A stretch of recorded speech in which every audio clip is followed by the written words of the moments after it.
to Warhammer 40k lore in the Bible, where I pull from Warhammer 40k lore to help explain biblical lore. And today we're going to be going over the Ogryn. And on the biblical side of things, we're going to be going over biblical giants. And kind of in a different way than I've explained before. In like the transhuman form of it, I'll just say. But anyways, before we get into the video, take the wikis with a grain of salt, as there's a lot of stuff that isn't canon anymore. And I'm not a lore expert. I want to get that out there. And if you like what you see, please consider a like and subscription, as that is what pushes the video out there. And I want to thank everybody who likes the video, dislikes it. If you disliked it, thank you for at least giving me a chance. And then the last thing here, I want to apologize for the short. It didn't really want to work with me, if you guys couldn't tell. So I just kind of put it out there, but I'm going to have to figure out a different format for it. So they will be better in the future. But anyways, let's get started. The Ogryn, Homo sapiens gigantus, are a huge and physically powerful abhuman mutant subspecies of humanity, often employed by the Imperium of Man as shock troopers in the Astra Militarum's Militarum Auxilia. Ogryns possess many traits prized by the Imperium. They are brutally strong and completely loyal, although extremely limited intellectually, which restricts their battlefield role to simple and direct assaults. They hail from a series of cold and barren planets across the galaxy that possess high gravity, such as Anarch Zeta, which is why they appear larger, heavier, and bulkier compared to the baseline humans. Ogryns compensate for their mental deficiencies with overwhelming physicality. The brutish creatures stand around 10 Terran feet, 3 meters, tall, and could shrug off wounds, and would delete an Imperial Guardsman several times over. These qualities mean that Ogryns make exceptional shock troops, and are often deployed on the front lines of battle by Imperial commanders. It is fair to say that Ogryns do have their limitations. Their equipment must be simple and exceptionally rugged, as anything within arm's reach is likely to see brief and violent service as an improvised club. That is for sure. Their heavily built Ripper guns must also be fitted with burst limiters to stop the Ogryns from firing ceaselessly. 30 solar seconds of noise enjoyment can easily leave these abhumans short of ammunition before a battle has even begun. Ogryns are easily confused, meaning they work best when given simple, straightforward missions, and their lack of personal hygiene borders on criminal. However, once indoctrinated into the Imperial Creed, they are doggedly loyal, and their strength and resilience make them a potent weapon, and they also peel potatoes for the Emperor. But anyways, alright, so now we're going to get to the biblical side of things here. Now, of course, I brought this up before, but I'm going to take this in a little different route this time. Excuse me. Alright, so Genesis 6. Here, come on. And it came to pass, when man began to multiply on the face of the earth, and daughters were born unto them, that the sons of God, these are angels, right, direct creations of God, saw the daughters of men that they were fair, and they took them wives of all which they chose. Okay, we'll get to here. Verse 4. There were giants in the earth in those days, and also after that. Oh my goodness. Okay, when the sons of God came into the daughters of men, and they bare children to them, they became mighty men which were of old, men of renown. These would be like your superhero type things, right? I guess you could say your demigods and all that. Now, they also taught humans how to intermingle species, or hybridize, I guess, per se. This is where like transhumanism comes from. Okay, verse 18, this is Jasher, chapter 4. And you know what, I should bring this up.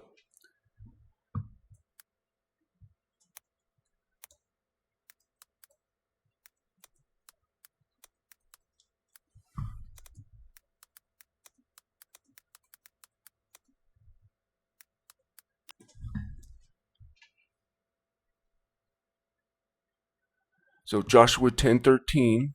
Oh, let me see.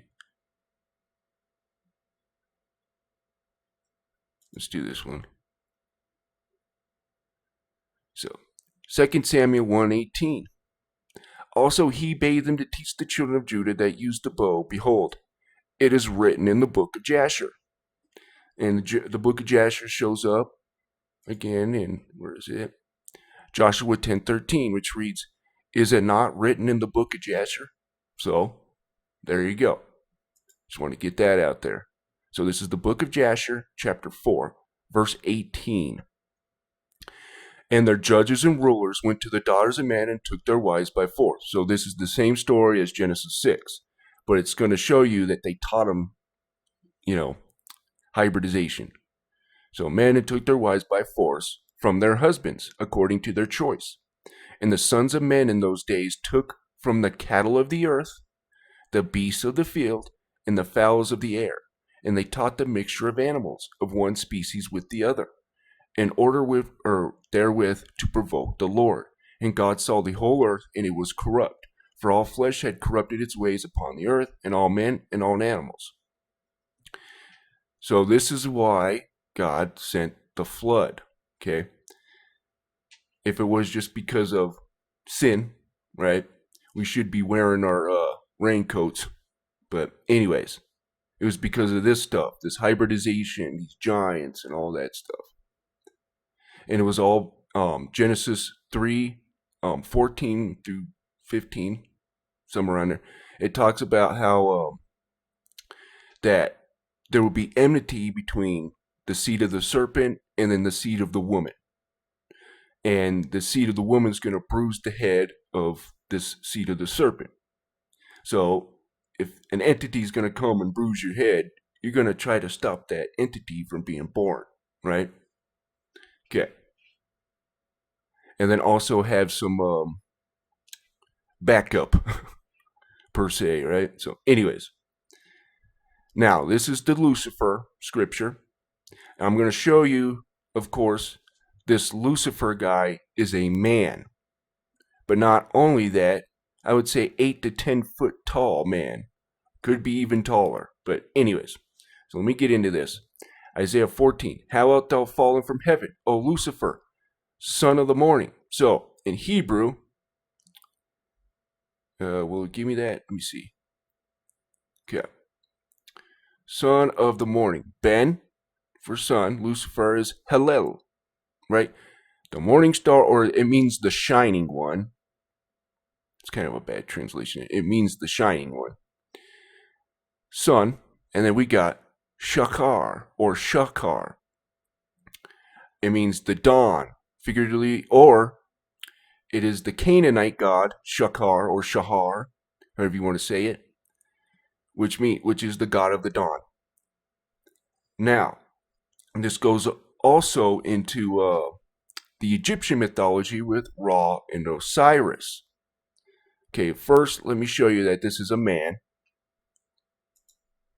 Okay, so we have verse 14, which is, I will ascend above the heights of the clouds. Or, where is it? Verse 12, Lucifer. Okay, it's Lucifer one, right? Verse 16, they that see thee shall narrowly look upon thee and consider thee, saying, is this the man that made the earth to tremble, that did shake the kingdoms? Okay, now we're going to see who his father is here, right? Go further down. We're going to see here that this Assyrian character shows up in Isaiah 14 as well. Okay.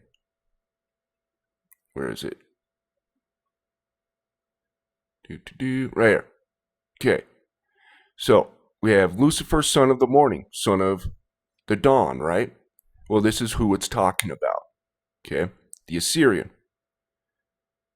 So, verse 25. That I will break the Assyrian in my land, and upon my mountains tread him underfoot.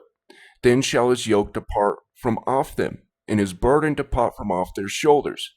Okay, let's go right here. Look who it's basically telling you this is Ra. Okay? You know, he has many different names, of course, but in the Egyptian mythology, and he's mostly associated with this Egypt, this kingdom of Egypt. But anyways, Son of man, speak unto Pharaoh, king of Egypt, and to his multitude, who art thou like in thy greatness?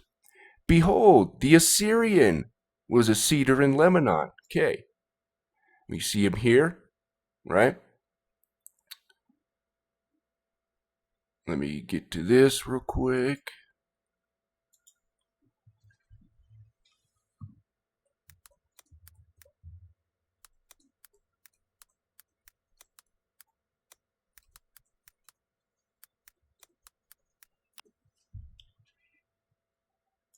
Right here. Isaiah 10:7. Howbeit he meaneth not so, neither do it. Oh, I'm sorry. O Syrian, rod of mine anger, and the staff of their hand is mine indignation. Okay, so we see the Assyrian here. Look who it identifies him as, right here. Verse 7. Howbeit he meaneth not so, neither doth his heart think so, but it is in his heart to destroy. So this is the destroyer. In Exodus, right, it says that, they would put the lamb's blood on the lintels and door lintels and stuff, right? And he'll guard you from the destroyer, right? Okay. That's who this is talking about. But now listen to what he says here. For he saith, are not my princes altogether kings? Interesting. So, this Lucifer character is not Satan, right? So we see here in verse 16. So we have in verse 12, it says Lucifer. It identifies him, right? But right here. They that see thee shall narrowly look upon thee and consider thee, saying, is this the man that made the earth to tremble, that did shake the kingdoms? So who was the first king? Osiris. And of course, he has many names as well, right? So very interesting. Very, very interesting.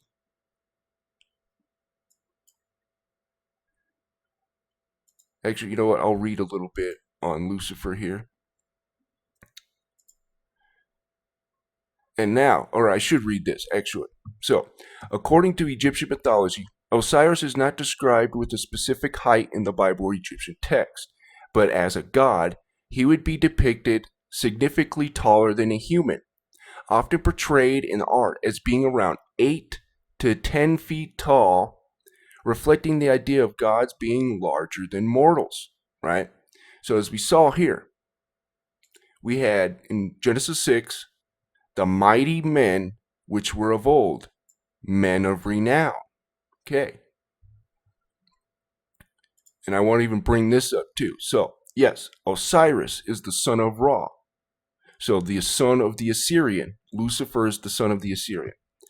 The sun god in Egyptian mythology. Ra is the father of Osiris and his brother Set. Now, this is interesting. This character here is Baal, or Baal Hadad, or Zeus. It's the same story. Marduk, all that. But anyways, Ra also created the first gods, Shu and Tefnut, who gave birth to Geb and Nut, the parents of Osiris, Seth and Nephthys. All right, so rain. Here it is. This is what I wanted to read.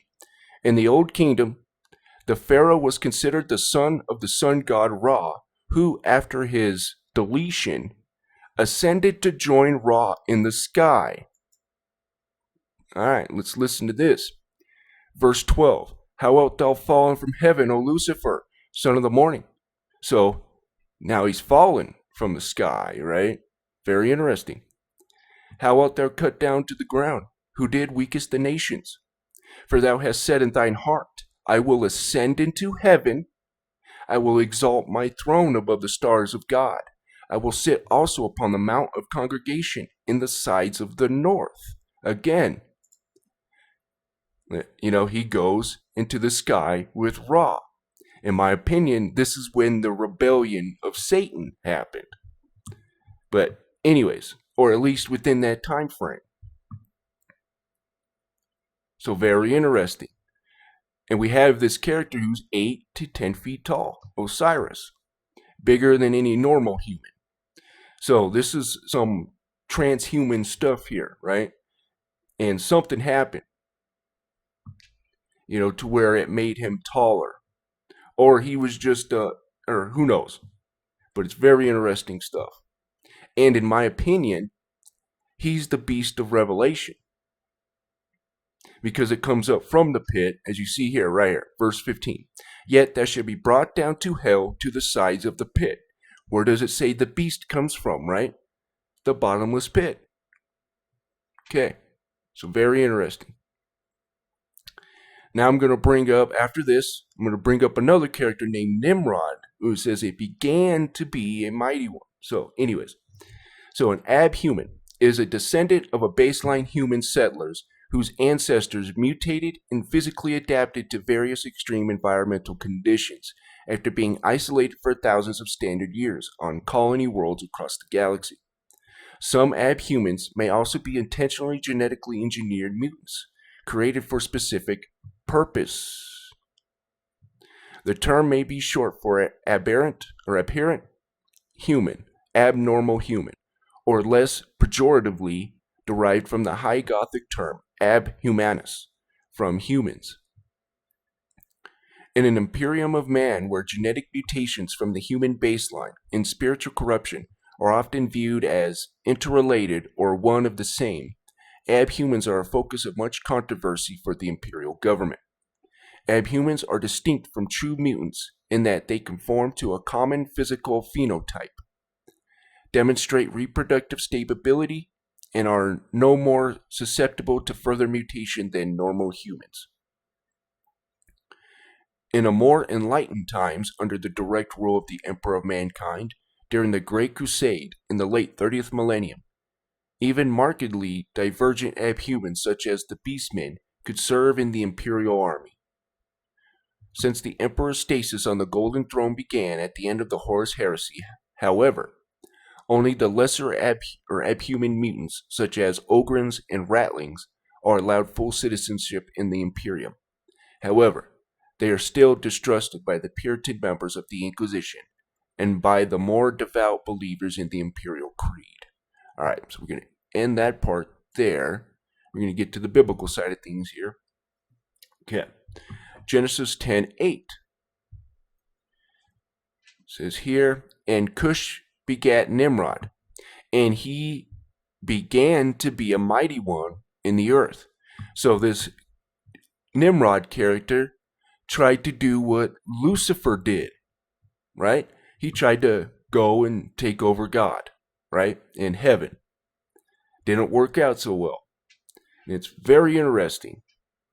And I won't get into that, but as you see here, so this mighty one on the earth, this is the word Gibberim, which is also a word used for these giants or these Nephilim characters, right? Which is the umbrella term that is used for them.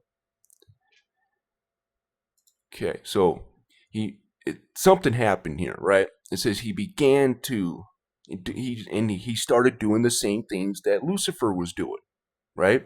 After he became this mighty one. So, very interesting. And what's interesting about him, not that, no. Where is it? So, if you believe that, he's Gilgamesh, some determine that he is 2/3 God, 1/3 man. So, very interesting. So again, in my opinion, something happened here. I do believe he began to be a mighty one. Now, I don't know if he's necessarily Gilgamesh, but anyways, that's for smarter people to figure that out. Now we're going to get into, why didn't it? Anyways, we're going to get into Goliath. So, and there went out a 1 Samuel chapter 17, verse 4. And there went out a champion of the camp of the Philistines, named Goliath of Gath, whose height was 6 cubits and a span. Now, this guy had 5 brothers, who were probably taller than this guy.